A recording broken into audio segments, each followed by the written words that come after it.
Hi there, this is Tana. I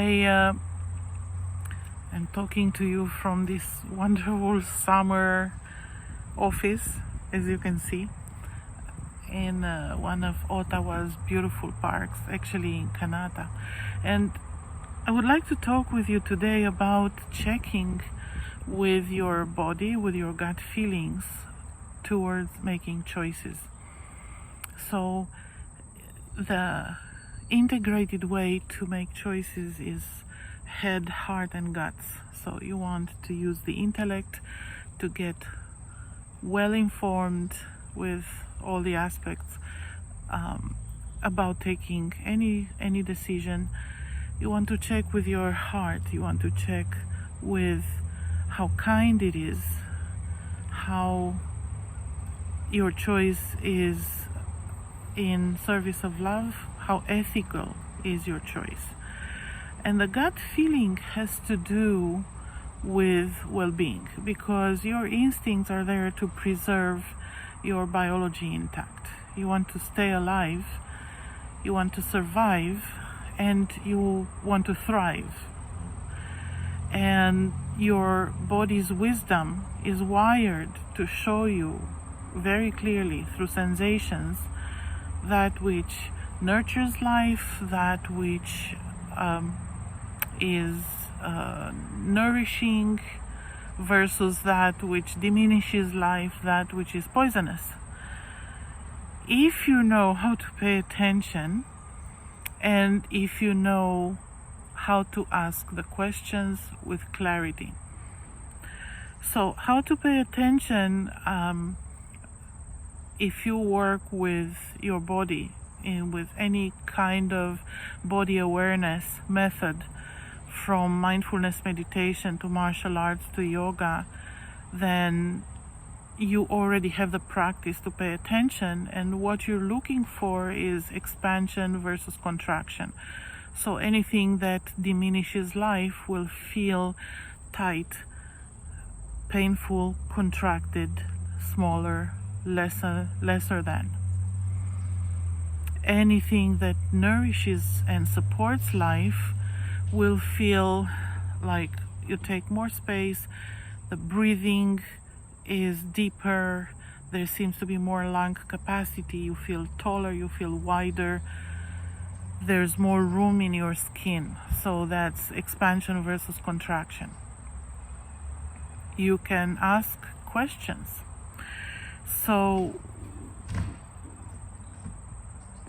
when you know yourself, you know that there's more than one self. You have various voices inside that have different agendas, and sometimes those inner voices are at odds with each other, they're in tension with each other. So your need to be autonomous is in tension with your need to belong, and life is a dance between the two of them, because you want to be a person in your own right and you want to be autonomous.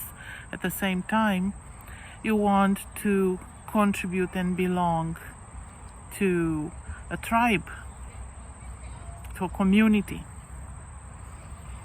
And how do you negotiate this? How do you negotiate is when you check any choice in any given dilemma, should I do this, should I do that, then ask yourself first, what is the purpose? What do you want to accomplish with that? And you direct your question specifically to the goal. So let's say food, something that you're wondering whether you should ingest in your body or not.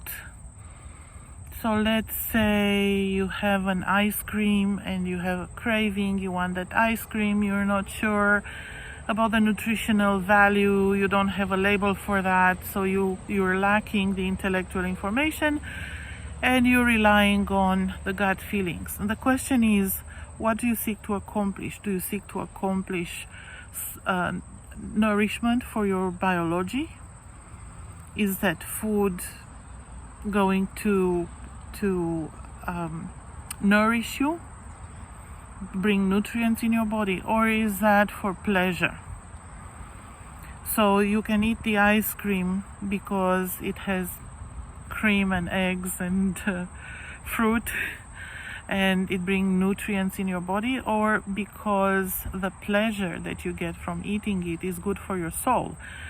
And so you want to prioritize what's needed in the moment. So then you ask the question, what does eating this ice cream do for my body's nourishment? And you check with your body. Or you ask, what is this ice cream do, eating this ice cream do for the upliftment of my spirit? You might get different responses in each case, or if you're lucky, you might get a green light, yes, all across the board. So think about relationships, for example. What dilemma do you have about entering an endeavor, associating with particular people, belonging to a certain community, and so forth? Ask yourself, what do you seek to accomplish from that? Is it to belong? Is it emotional connection? Is it physical support? Is it professional advancement? Is it financial gain? Is it education, something that you want to learn? What is your goal? What do you seek to accomplish? Why do you want to associate yourself with that particular person or group of people? And then check to what extent associating yourself feels right for your goal. And so you integrate your intention with your body awareness, and your body will show you through expansion versus contraction. And it's the same thing. Let's say you're thinking of a particular medical intervention. Well, what is the purpose of that particular intervention? What do you seek to accomplish? Is it to support your health? Is it life affirming? Is it to support and sustain your biology? Or are there other advantages to be gained or freedoms to be gained by that choice? And notice and be very clear about what you seek to accomplish. And I would say, if you have different effects on your system, you want to check and ask all the questions for that particular choice. So let's go back to the ice cream, for example. So I'm thinking of eating this ice cream. What does eating this ice cream do for my body health and vitality? And check. Then, what is eating this ice cream doing for my mood and spirit? And check. And see if there's harmony all across the board, or is there dissonance somewhere. It's a very interesting exercise for you to do, and practice with the small things. Practice with the ice cream. Practice with whatever clothes to wear. And when you get really good at this, life will give you the opportunities to apply this to big things that are potentially life-changing. And it's a very useful skill to have, because ultimately your body's wisdom is the ultimate expert in what is nourishing and sustaining and nurturing you. So I really hope that this helps, and I'd like to hear back from you with any ideas, suggestions, clarifications, and benefits. So have a wonderful day.